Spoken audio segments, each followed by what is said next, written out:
All right. So, guys, it's been my experience that when people get to story problems, they freeze and they think if they stare at it intensely, that is thinking, and that magically progress will be made and they will get to the right answer. That is not the way it works. I want you to go and try this technique for me because this is where I get success from the majority of my kids. Okay? I call it unpacking. How many of you hate staring at a story problem? Seriously, how many of you hate staring at the story problem? I don't like reading. I don't like this. It's math. This is. So what you do is as you read it, you jot down short little notes.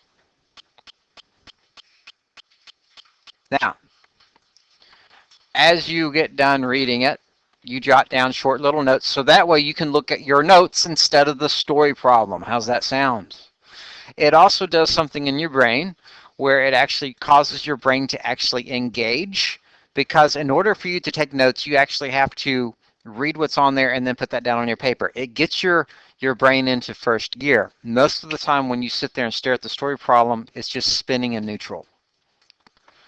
You ever seen a hamster wheel with a hamster in it running? It's only going to turn if the hamster gets into it, correct? You've actually got to get your brain into the hamster wheel and then actually start working, right? You got to start turning it slowly. So this is what I want you to do. I'm going to read it, and then after the very first sentence, I'm going to stop and I'm going to write down in as few words and as few numbers as possible what was in the first sentence. Shanice bought 5 pairs of pants for a total of $280. I don't think I need to know about Shanice, but I do think I'm just going to write down 5 pants total. How much? $280. I just took the first sentence and took it down to 2 numbers and 2 words. Now, let's go read the second one. Dress pants cost $60 and jeans cost how much? $50. So I'm going to write down dress pants what? What am I going to write down? Dress pants what? $60. That's for one. Are we okay for one pair of dress pants, 60 bucks? And jeans cost what?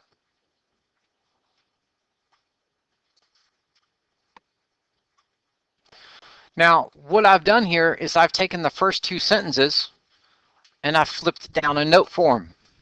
And my brain's starting to go, okay, 5 pairs of pants, $280 total. Jeans are 50 bucks each, and dress pants are what? $60. Do you see what I'm saying? Now I'm looking at my notes. I'm not looking at the story problem. I'm looking at my notes. Does that make sense? Now, you might not believe me, but it really is getting your mind wrapping around the information that's being used here. We've not really made progress, but we've got your mind going in first gear. We're making some progress. Now, what does the story problem want from us? What's it want? What's the very last sentence? How many of each type of pants did she buy?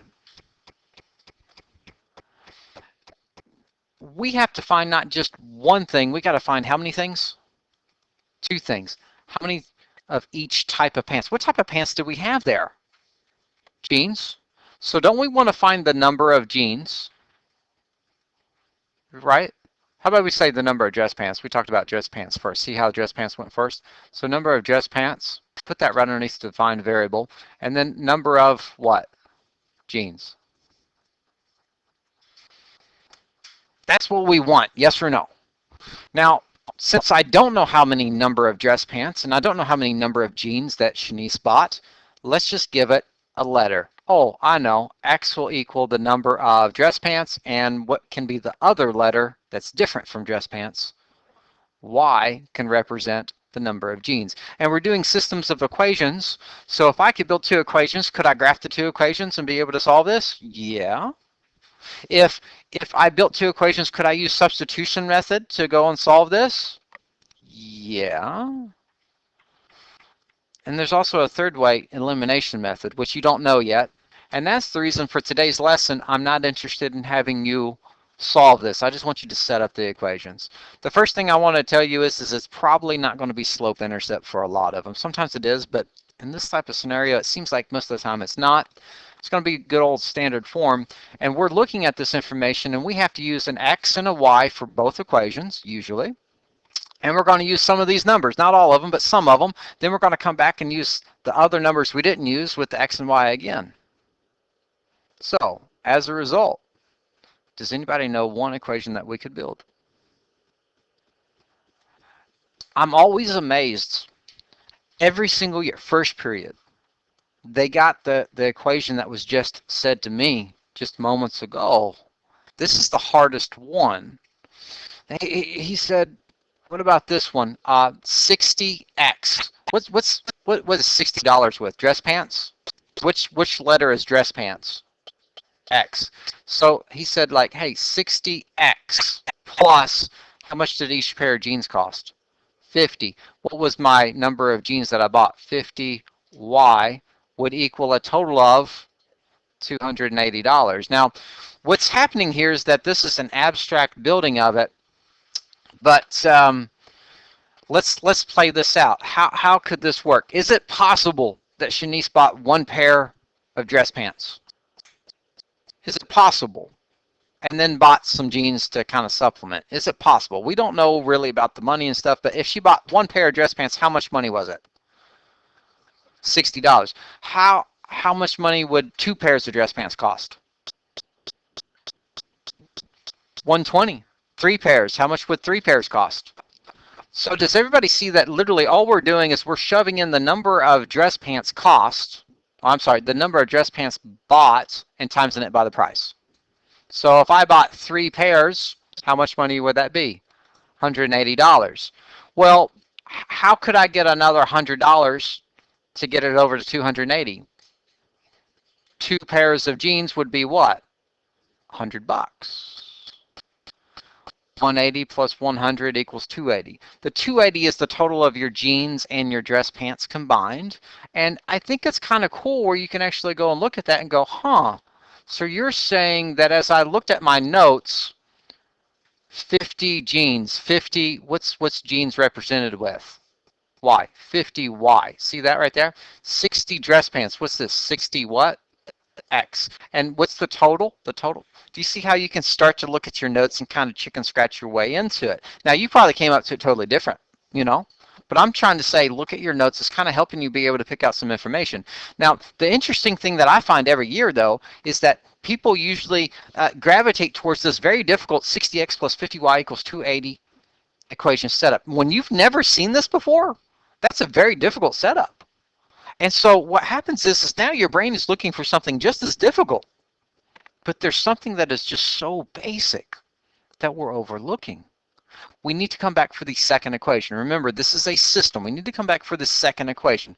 We have two variables, so we need how many equations? Two equations.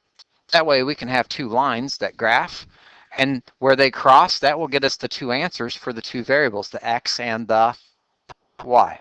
But what's the second one? What's the one number that we haven't used up here, guys? It's the five. What do we mean by 5 pants? That's kind of what I don't like about this. When it says 5 pants, oh, we got two different types of pants. Are dress pants a type of pants? Are jeans a type of pants? So when it says Shanice bought 5 pairs of pants, did she buy 5 pairs of dress pants? Well, no. What's 5 times 60?